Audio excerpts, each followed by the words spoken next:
Welcome. I'm Kinetic Symphony. I hunt down and report on mysterious and weird, true stories, from glitches to the paranormal. Case file number 474, written by IC Obligation.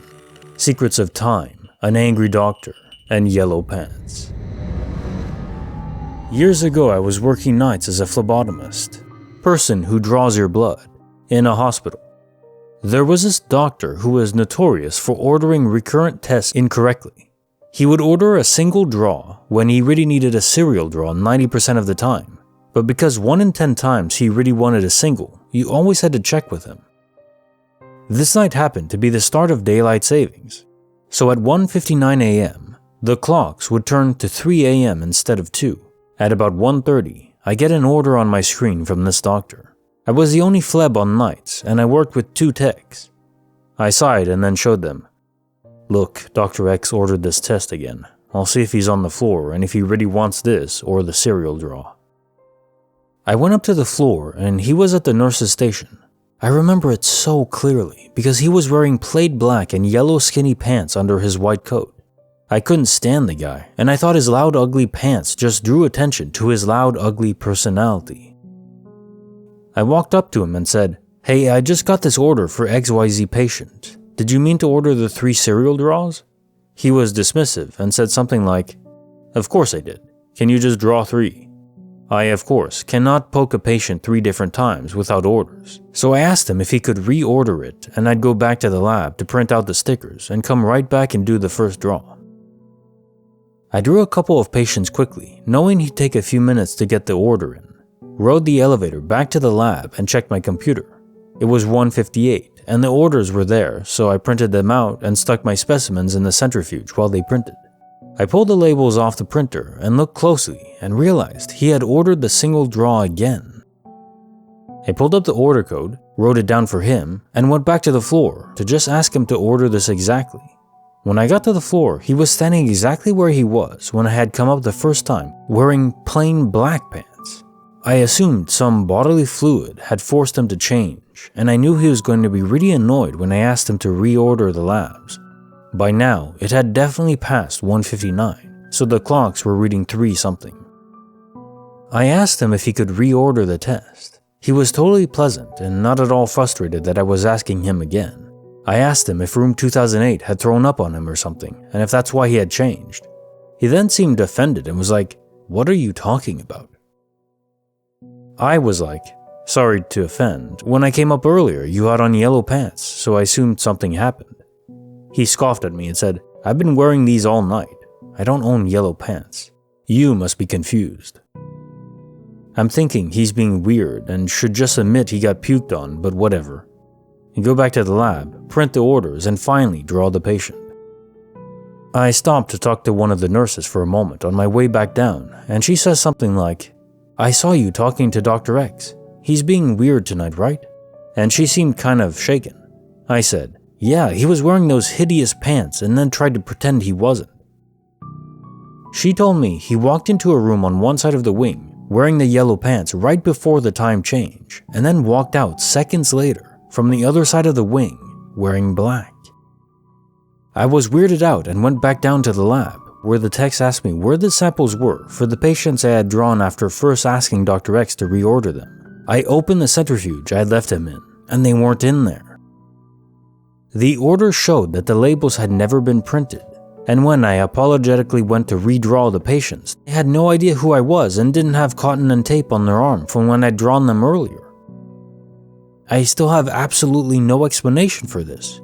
It appears that everything between first receiving the incorrect order and returning to ask him to reorder for the second time never happened.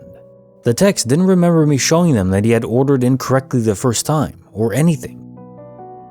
The only reason I didn't check into a psychiatric facility was a nurse who corroborated my story. We hardly knew each other at the time, but we trauma bonded over the experience, and I've talked about it so many times. The weirdest part to me is that it coincided with daylight savings starting. That is completely a societal construct. Nothing actually physically happens when we move the clock, so what the heck? I still get the chills when I think or talk about it. And because people always ask the question why I was so tuned to the clocks and know exactly when things happened, I was a worker whose shift was an hour shorter that night. We all kind of watch the clock, do a mini celebration when it changes. Case file number 475, written by GormlessSchnitzel. Secrets of my little baby walking towards the light. When my son was about 2 years old, I saw him walk into a light on a baby monitor. It was late. I had been up late playing the first Destiny. We had this baby monitor we had gotten from the second-hand store. It had video and two-way audio with night vision as well. Well, I was starting to wrap up my game and go to bed, so I decided to check on him before going to sleep. I looked at the baby monitor and I froze. It looked like there was an extremely bright light coming through his window. Now, our bedrooms were right next to each other. It was a double-wide trailer with an add-on for a living room. Our room was the old living room we had converted into the master bed. His bedroom was right next to the kitchen. So if you walked out of our room and took a right along the wall, you would end up in the kitchen and the door to his bedroom. The window where the light was coming through was on the same side as our windows. No visible light from outside I could see. Lived down in a valley in the country. Pitch black outside.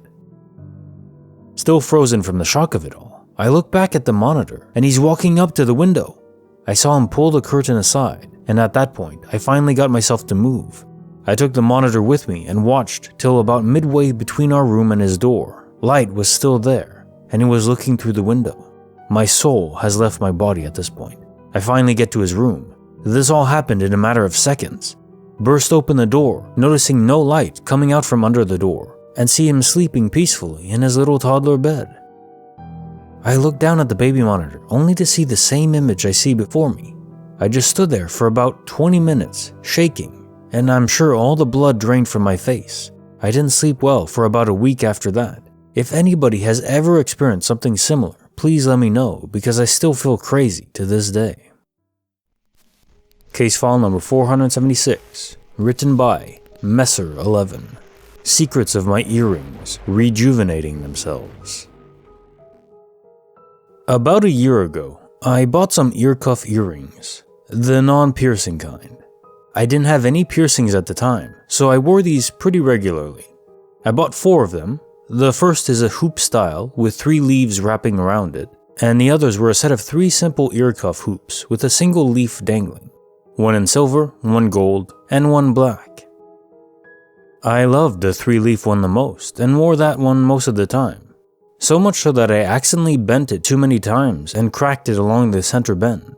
I also broke one of the leaves off. I still wore it all the time regardless. Fast forward to when I got my helix pierced a couple months ago. I would wear my ear cuff to help keep the piercing in place.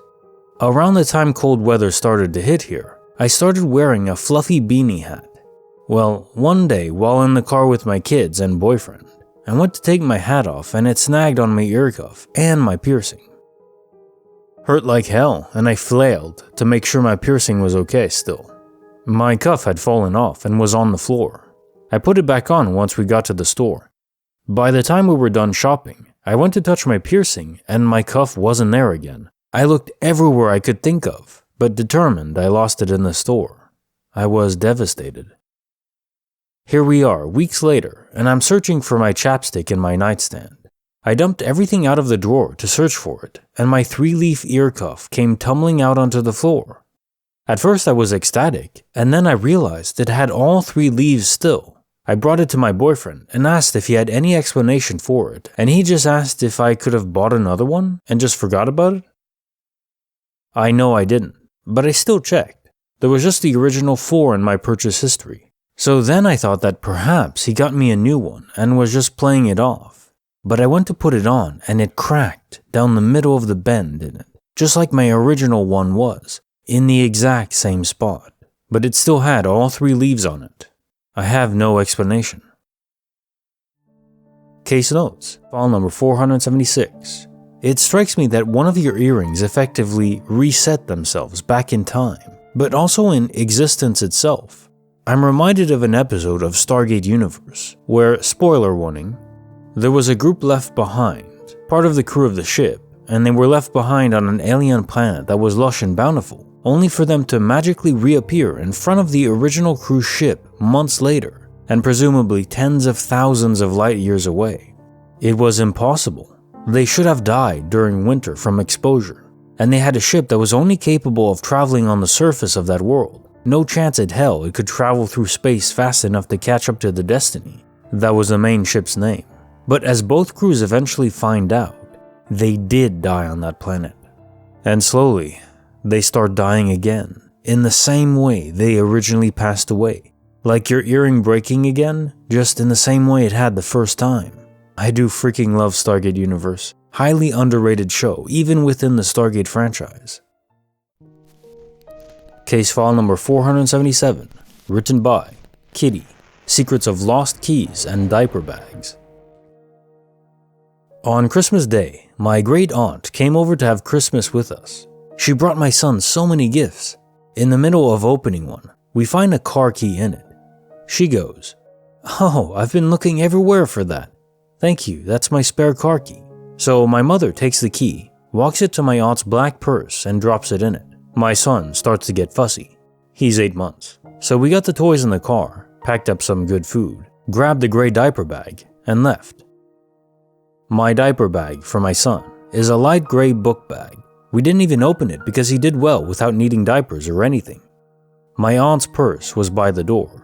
It's a tiny black purse. Tell me how I got home and received text from my mom about how my aunt can't find this key again.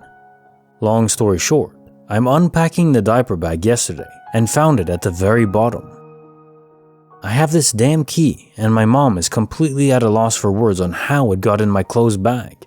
It's very interesting and I personally chalk it up to a spirit until I remembered glitches exist.